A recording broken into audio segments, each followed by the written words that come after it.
We made a video on the 260 SE and the 560 SELs, including some of which that are bulletproof or armored. But today we're going to take a look at a very special W126. This one right here is a 1987 Mercedes-Benz 300 SDL. Today I'm going to show you around this car and I'm also going to give it a test drive, so stay tuned. Let's start with the basics. So this one right here is a 300 SDL, S being an S-Class, D being a diesel, and L being a long wheelbase model. So technically this model right here is not a W126, it is a V126, a long wheelbase variant.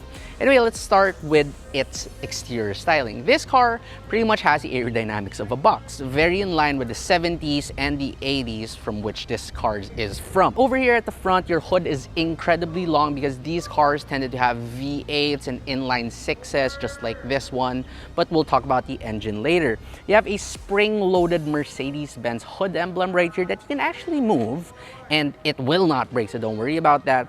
You have a huge chrome grille. Chrome was definitely a thing back then, and you also have these really long bumpers exclusive for the US version cars. Same thing with these headlight assemblies. These are what they call the sealed beams, exclusive also for the US model, and these are slightly dim, but a lot of them did come with these wipers right here, which it looks pretty funny nowadays, but it is quite a nice sight to look at back in the day. You also get amber turn signals right here. Anyway, towards the side of the car, you'll just notice how incredibly massive this car is. Again, it is a long wheelbase, so they really elongated the rear doors. Now, if you take a look at just how long this is crazy long. This car is around 6 inches longer compared to its short wheelbase or standard wheelbase counterparts. Other impressive things right here is more use of chrome, and these side mirrors, while they are not folding, and of course they aren't powered either, but they can actually be folded just like that. And they are spring-loaded, so if you let go, they will pop back out. Mercedes did this so that in case someone were to hit these side mirrors right here, they won't simply break. Amazing. Down below, you have these 15 holes Benz 2 rims, as we call it, and these are 15 inches in diameter too. Getting towards the back of the 300 SDL takes a couple of steps because it is pretty long. But once you're back here, you're going to see just the amount of chrome they put. So yes, you have some chrome by this garnish right here and even on your bumper. If you look on your rear windshield, there is even more chrome right there.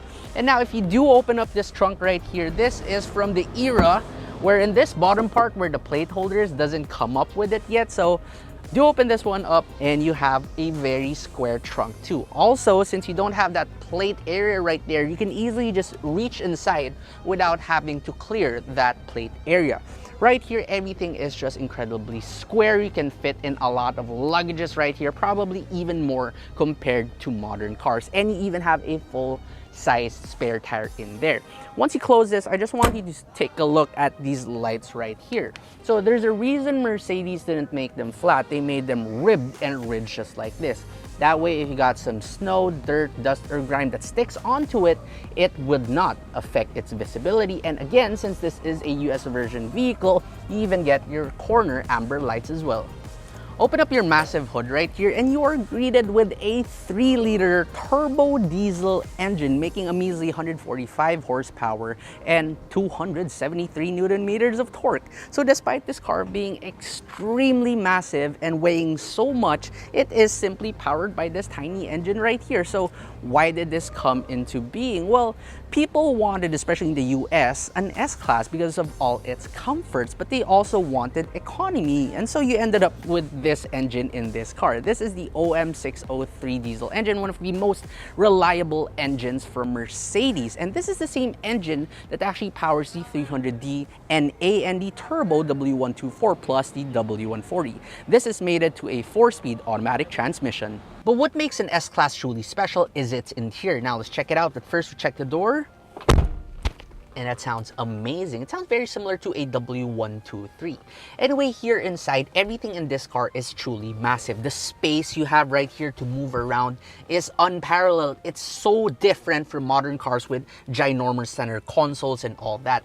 The seats too, they don't feel like your usual car seats, modern car seats. Instead, these feel like couches. The leather they use on this one as well, this is still original, and 40 years later, it still feels incredibly premium with not too much cracking on it. This center armrest though, this has been reupholstered already.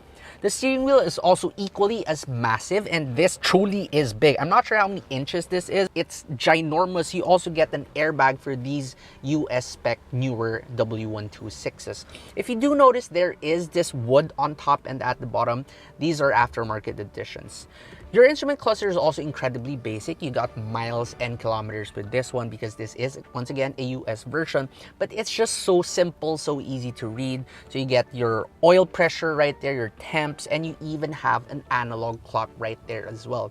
The rest of the interior is also clad in very premium materials. Again, 40 plus years down the line, and there's no cracking. The leather they used in this one is just excellent. No plastics can be found right here. The air vents, they still feel very durable and they're very weighted, something you really don't get with modern cars already. And over here at the side, you're going to notice a couple of interesting things. First of all, despite being a 1980s, 1970s era car, you already get power seats. And this button right here at the back, that electrically moves your headrest. That is amazing. You just don't see that much in newer cars anymore. And it is even two-way setting, a two-way power memory settings. That truly is amazing. Next thing is your side mirror adjustments. So Mercedes said that you can't reach the passenger side, so we'll give you the switch right here by the center to control that. But you, as a driver, since this is quite near you, you should be able to move that manually despite being in an S-Class. I don't know how that makes sense, but that is what you have with pretty much every single car from Mercedes of this generation. Towards the center right here, you have a very simple center console as well. And since this is a US version, you don't have the Euro version switches. Instead, you have these whack-a-mole things, these square buttons right here, which lets you control your AC. And you only have two modes for your fan speed. You have a low and you also have a high. In between that is an auto, but you can't really choose 1, 2, 3, or 4. Kind of odd. You can do that with the Euro version cars. There's also so much more buttons right here, including a dome light button, but only for the dome light at the back. And you can even raise your power antenna right here. If you look up top, there is even this dome light right here for the front. But what's cool about it is that just like an airplane, even modern airplanes, you're going to see your fasten seatbelt signs just popping up over there. You even have a ginormous sunroof, and your sun visors are not limited to the driver and the passenger side, because if you take a look at the middle, there is even a tiny one just to block out the small amount of sun that will pass through the middle. That is truly attention to detail right here. While the front interior of the S-Class or of the W126 is extremely special, the back seats, especially for this long wheelbase model, is the most special place to be in. So first we check the door as well, and these massive doors just sound extremely good. Now if you take a look back here, since this is the long wheelbase variant, two things. First, legroom is crazy amazing, and second, this window right here is also equally as long, and you even have this quarter window right here. A small annoyance I have with these long wheelbase 126s is that this thing right here, this panel, the small panel, it's a bit wider compared to the short wheelbase model, so it really sort of blocks your view by a little bit. I'm just nitpicking at this point. This truly is a very special place to be. Some more attention to detail parts right here is that although you do have the center armrest, it is blocking these seat belts right here, but Mercedes has paid attention to that, and the very moment you pull down on your armrest, your seat belts will automatically push out towards the side. That is just crazy. Now, if you do lift it back up, it will automatically go back inside. That way, if you have a third passenger here by the center seat, they will not hit these buckles. Amazing, right? And speaking of that third passenger, if you do want to seat 3 people right here, it's absolutely doable because the car is just ridiculously wide. And as for headroom, it might look like there's not much, but since these seats are extremely soft and squishy, unlike modern cars, it sinks down a little bit more to give you some extra headroom. Other things back here include reading lights on either side, and you even have these ashtrays. That way, if you're in the 80s and you're smoking your massive cigarette or cigar, you can easily ash it right here, and you even get your own air vents. Plus, you can even power recline these seats just by hitting the switch right here. Now we drive the W126 300SDL. This is such a joy to drive, but I think it's a much better experience for those passengers at the back because being a long wheelbase car, this car was made for you to be chauffeured around in. But anyway, let's just review its driving impression. So when you drive this car, you can say goodbye to any sort of handling. This car was made exclusively to be an extremely comfortable cruiser. The steering wheel size alone lets you know that this car is not meant to be pushed around corners. But should you really want to push this car over corners, it will do it reluctantly, and it will complain a lot by giving you a crap ton of roll. Just like that, you can really feel everything moving, and compound that with your seats, which virtually has zero bolsterings. You will be thrown around all over the place in here. Now remember that this car is a diesel car because the Americans wanted an economical way of going about an S-Class, but does it really deliver that better of fuel economy? Well, not really. I don't have the exact figures for this SDL, but from the reports I've heard, it doesn't really do well. Now, if you compare this to its gasoline counterparts, for example, the 300SEL, you might think that this car makes up for it in terms of torque figures since it is a diesel, but this one has 273 Newton meters, while a 300SEL with the M103 engine has about 260. So you only get around 13 Newton meters more, and that's not a lot of power. Now, when you floor this car too, it just pumps out a plume of smoke at the back, and then it doesn't really propel you that much faster. But yes, it will still get from 0 to 100 in about 12.5 seconds when it was new. What about top speed though? This car being a highway cruiser, well, you can get this car all the way up to 175 kilometers per hour, but you can do it eventually. Not quickly, but you will get there eventually. When you do drive this on the highway though, it is still very comfortable. Even at higher speeds, it may not be as quiet as a modern vehicle, but it gives you still all the reassurance of a solid feeling ride. What these old cars do well though is being extremely comfortable. Unlike a modern S-Class wherein it tries to be a little bit sporty, it tries to give you a little bit of handling, this one, it kind of just wafts about every single bump. In a modern S-Class, yes, you can barely feel the bump, you kind of float over them as well, but it's not as cushy because again, they want to give you some sort of handling, but with this one, there's absolutely nothing. It just floats about every single pothole on the road.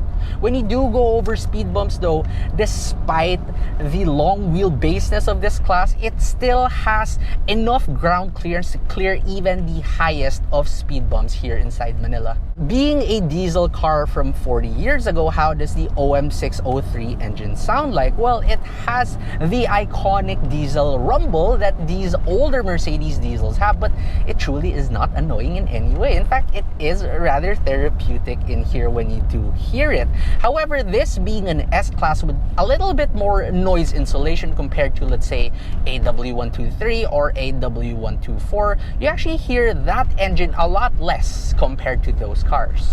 Also, another thing that these older vehicles have that modern cars simply can't provide you is excellent visibility, because all these pillars are extremely thin. All your windows are not that rake, and they're also massive, so you can easily see out of this car. However, parking and maneuvering this ginormous and long thing is still a chore, especially since this is far from having reverse cameras or reverse sensors. What the W126 truly is what a quintessential S-Class is supposed to be. A comfortable vehicle without really giving you too much of technology. The luxuriousness that this car provides you is not like a modern car that is brimmed to the core with cutting-edge technology, but it rewards you oh so much in terms of materials, comfort, and just that extra pride of having and maintaining a classic Mercedes-Benz S-Class. So the 300 SDL W126 or V126 S-Class is one extremely comfortable car despite being almost 40 years old. It may not be the fastest out there, but when you compare this car even to modern luxury sedans, it can still easily keep up with the amount of luxury you get as long as you don't look at technology. And right now, if you are to pick up one of these, or at least other W126s, you're looking at anywhere between 200,000 pesos to anywhere above 5 or 600,000 pesos. But if you want one in perfect shape, or at least in a shape as close to this one, you would easily spend a little more than that. Now, what if you really want a 300 SDL? Well, it's a bit hard to find one in great shape right now, but if you do find one and you're looking for that beautiful diesel, reliable old Mercedes, then by all means, go and purchase that vehicle.